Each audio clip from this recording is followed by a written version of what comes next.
Hey everybody, welcome to the Connection Hub. And if you are returning, welcome back. Last week I received a comment on a short that I had published, which was an extract from a long form video. And the comment stated, "So much waffling, not much substance," all in capital letters. And my channel is very small, it's very new, so I have the opportunity to sit with that feedback. And in general, feedback is very important. However, you are the ultimate authority to decide whether that resonates with you and what you're trying to achieve or not. And so while I respectfully responded to this person, it did make me think about a couple of themes that's at play here. And the one theme that stood out for me is that this person was seeking substance from a 3-minute short. It was probably actually less than 3 minutes long, without going to the long form video and spending the time and actually seeing whether there was more that could be extracted, and maybe the long form video may have contained something that was of value to her. And the important thing that just stood out for me here is that we are constantly looking for this dopamine hit, this quick fix, this quick response in terms of seeking that external validation, which then makes me think, is this person operating with an external locus of control where they are constantly going externally looking for different things in order to inform their internal world? And if that is the case, what is the foundation or the grounding that this person has? Because we are in constant state of transition. We are in constant state of receiving feedback from others, from our environment, from the circumstances that we find ourselves in.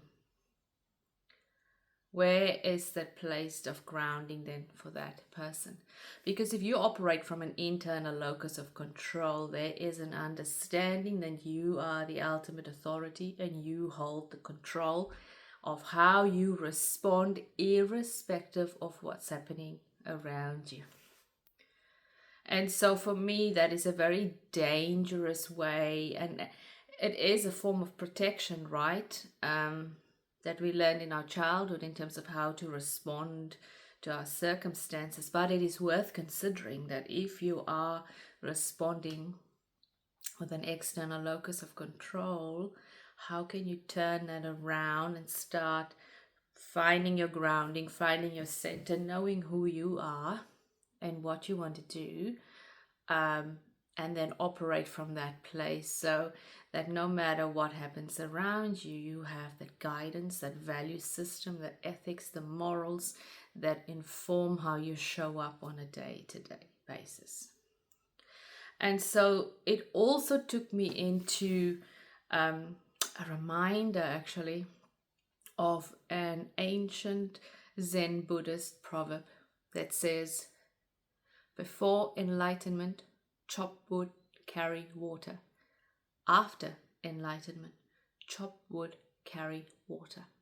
And what does that mean in our modern day? It's all about perspective. It's all about, we will always have the mundane that we have to do on a day-to-day basis if we are to be responsible citizens.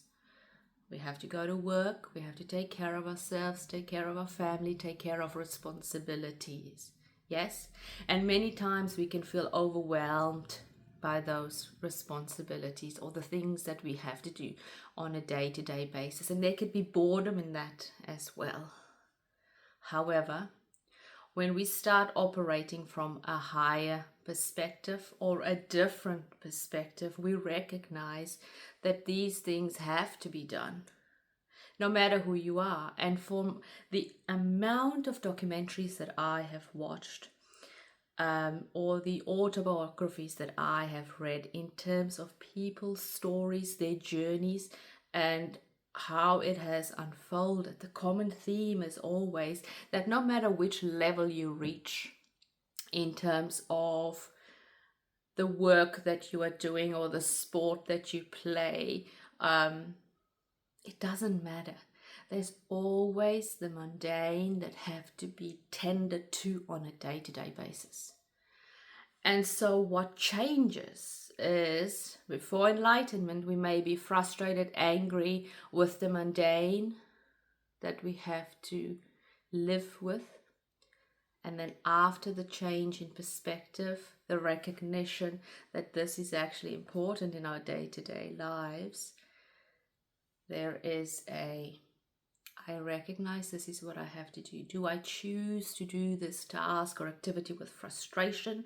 Do I let it control me, or do I have the final authority in terms of how I show up?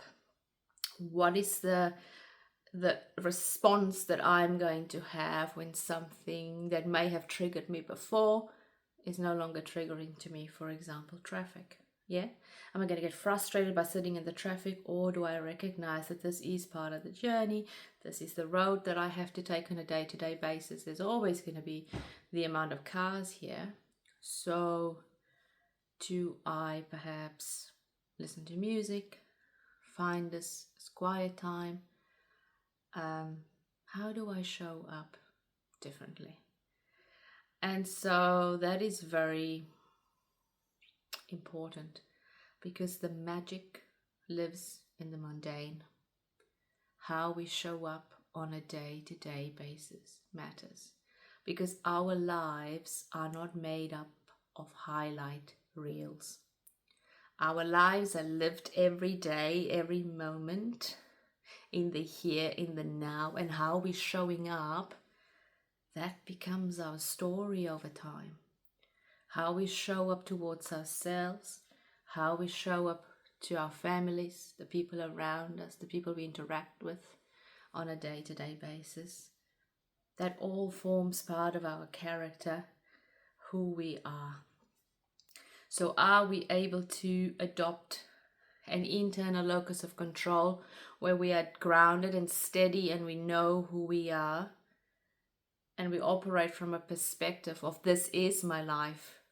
The substance is in the little things on a day-to-day basis, and it's not going to come out one day when there's a highlight to be published, because that highlight will only come once you've done the work. And if it comes unexpectedly without you having to do the work, in order to maintain that level, work will have to be done. Discipline will be required. So hopefully this gives you food for thought this week. There's always something to learn, always something to consider. But you are the final authority in terms of who you are, how you show up, and ultimately what your story is going to be. Sending this message to you with much love.